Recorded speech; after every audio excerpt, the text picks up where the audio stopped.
السلام عليكم ورحمة الله وبركاته. أهلا بكم متابعيني في كل مكان. هنعمل النهاردة مع بعض ريفيو عن كتاب الباهر الخاص بمادة كونكت وكونكت بلس للصف الثالث الابتدائي. هنشوف مع بعض محتويات الكتاب وهنشوف كمان مميزات الكتاب من الداخل. قبل ما نبدأ ما تنسوش تعملوا لايك للفيديو. تعالوا معايا في البداية نشوف الكتاب معاه ايه. هنبدأ أول حاجة بكتاب كونكت وبعدين نشوف مع بعض كتاب كونكت بلس. أنا عندي كتاب كونكت طبعا بتصريحه تحت إشراف من وزارة التربية والتعليم زي ما شايفين معايا. الكتاب عبارة عن جزئين، الجزء ده الخاص بالشرح وده الجزء الخاص بالملحق والامتحانات المراجعات يعني.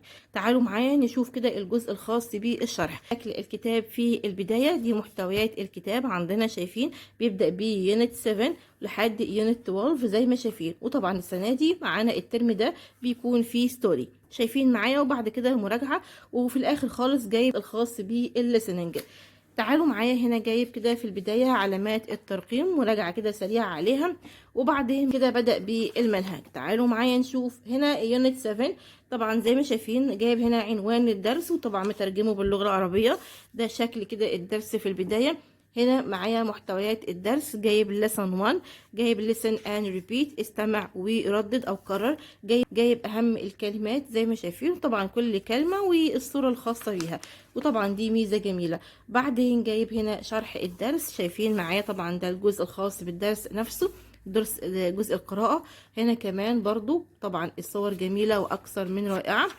بعدين هنا جايب الجزء الخاص باللغة اللانجوج زي ما شايفين معايا برضو موضحة بالطريقة الجميلة دي تمام. وبعدين هنا كمان مكمل الدرس دي طريقة عرضه للدرس. بعدين جايب اكتيفيتي عامة كده انشطة عامة على الدرس الاول دي كلها اسئلة على بس الجزئية اللي هي الدرس الاول.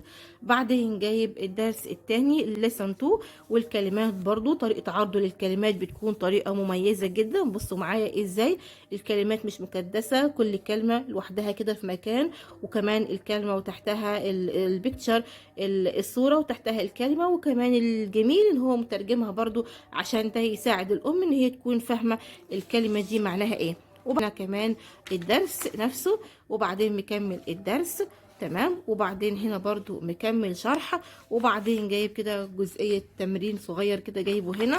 وبعدين هنا جايب برضو الميزة الجميلة سايب جزء علشان الطفل يبدأ ان هو يحفظ الكلمات شايفين بالكتابة تمام يكتب على الأسطر الكلمات دي.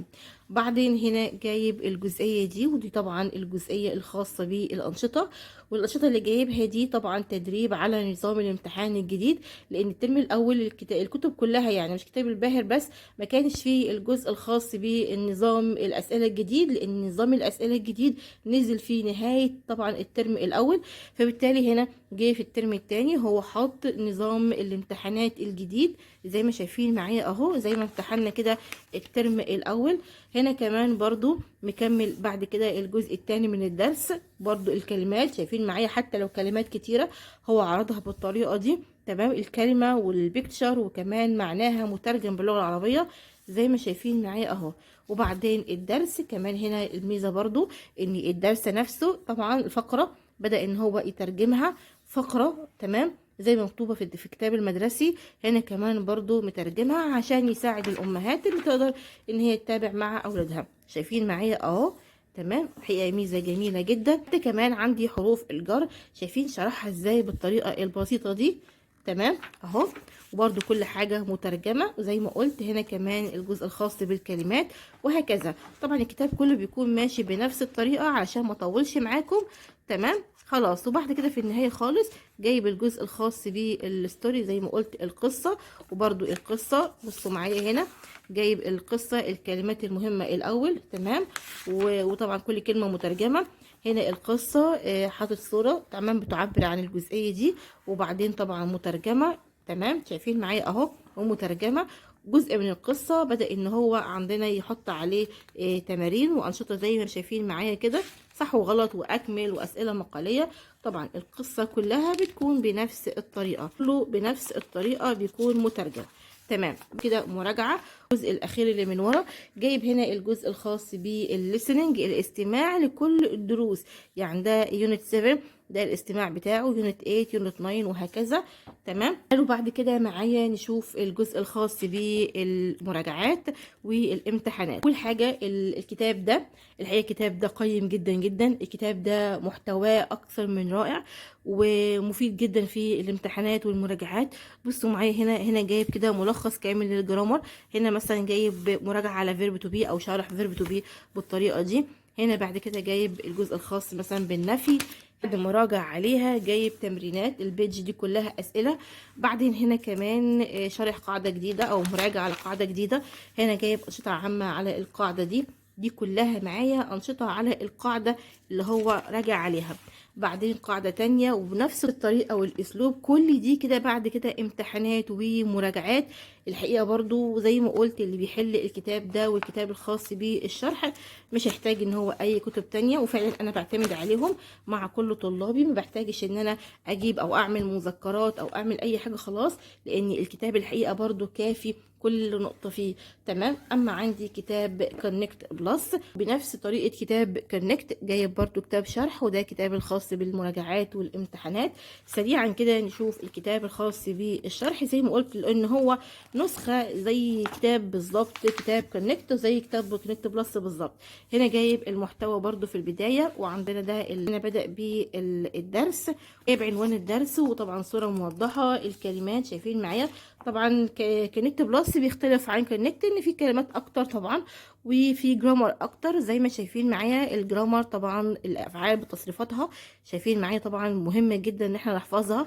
شايفين معايا طبعا عندي الكلمات زي ما قلت. الدرس برضو نفس الفكره، الدرس برضو مترجم. تمام. وبعدين جايب انشطه عامه بطريقه عرضه طبعا الامتحان النظام الامتحاني الجديد. وبعدين الدرس الثاني شايفين معايا برضو الصور ازاي اكثر من رائعه. الكتاب كمان جودة الورق فيه حلوة.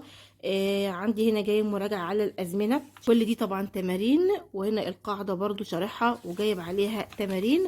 يعني أنا مش هطول عليكم لأن هو بنفس طريقة كتاب كونكت زي ما عرضتها في البداية، مفيش أي اختلاف تاني. جايب برضو القصة مترجمة عليها أسئلة.